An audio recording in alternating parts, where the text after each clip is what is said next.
In this video, we look at the disposition or disposal of non-current assets.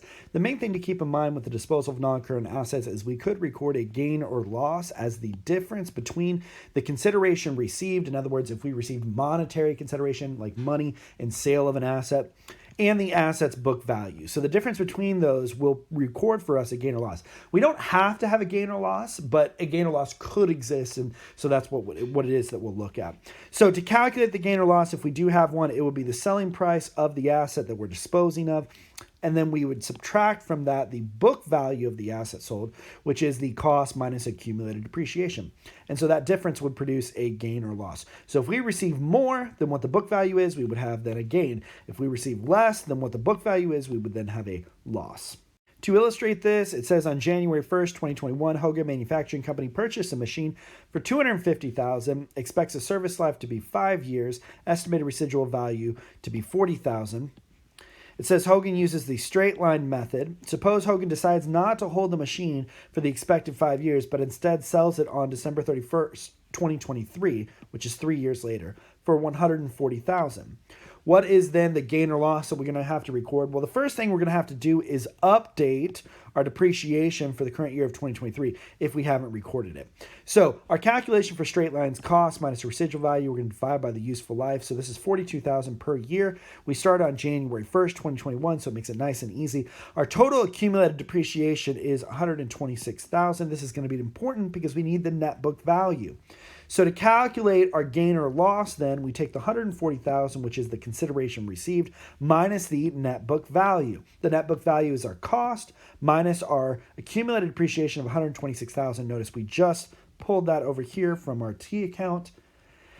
This produces a net book value of $124,000, so the difference is $16,000. Because the consideration received is more than our net book value, we then have a gain. So our journal entry to record this disposition or disposal of the asset is debit cash for the consideration received, $140,000. Get rid of all accumulated depreciation associated with the asset. It's no longer going to be on our books, so we debit accumulated depreciation to decrease it. Credit the asset for the original cost. Remember, we record the asset at its historical cost. So we credit for the full original $250,000. And then the difference, the plug, or how we calculated it up here, is going to be our gain on the sale. Just like we explained the term depreciation in accounting terms as opposed to layman terms, it's important that you understand gains and losses in accounting terms as opposed to layman terms. For instance, a gain on a sale represents when a depreciable asset is sold for more than its book value. It does not necessarily mean an economic gain. It is an accounting gain. In other words, we don't necessarily sell that asset for more than what we purchased it for. But instead, a gain reflects when we sell the asset for more than what its current book value is. Likewise, a loss signifies that cash received is less than the book value, the current book value of the asset being sold.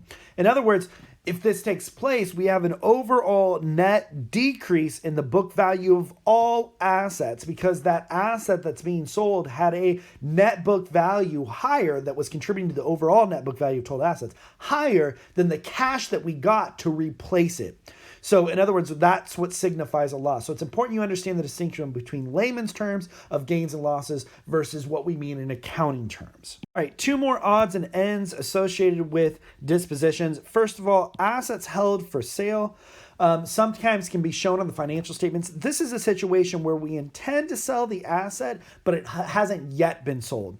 For this to take place, the following criteria have to be met. Management commits to a plan to sell the asset. The asset's available immediately for sale, that there's an active plan to locate a buyer, that the completed sale of the asset is probable, that the asset is being offered for sale at a reasonable price, and that management's actions indicate that the plan is unlikely to change. If this happens, we report the asset as classified for held to sell, and it's recorded at the lower of its current book value or fair value less any cost to sell. So we only record this asset at fair value if it's lower than the book value, and we only record that if it's held for sale, meaning it meets these criteria. Remember, that's fair value minus the cost to dispose of it, the cost to sell it. Finally, There could be a situation where we simply just retire the asset. We don't sell the asset for any monetary consideration. We simply just retire it or dispose of it. To do that, we remove the asset and the accumulated depreciation from the books. So our journal entry would still be debit accumulated depreciation and credit the asset itself, whatever that might be. For instance, equipment, machinery, something like that. And then we record a loss equal to the remaining book value. So to make this balance, we would debit a loss. But keep in mind, if the accumulated depreciation and asset are equal, there is no loss. But if they weren't equal, the loss would be for the difference. And the reason why it can't be a gain is because we didn't receive any consideration, monetary consideration.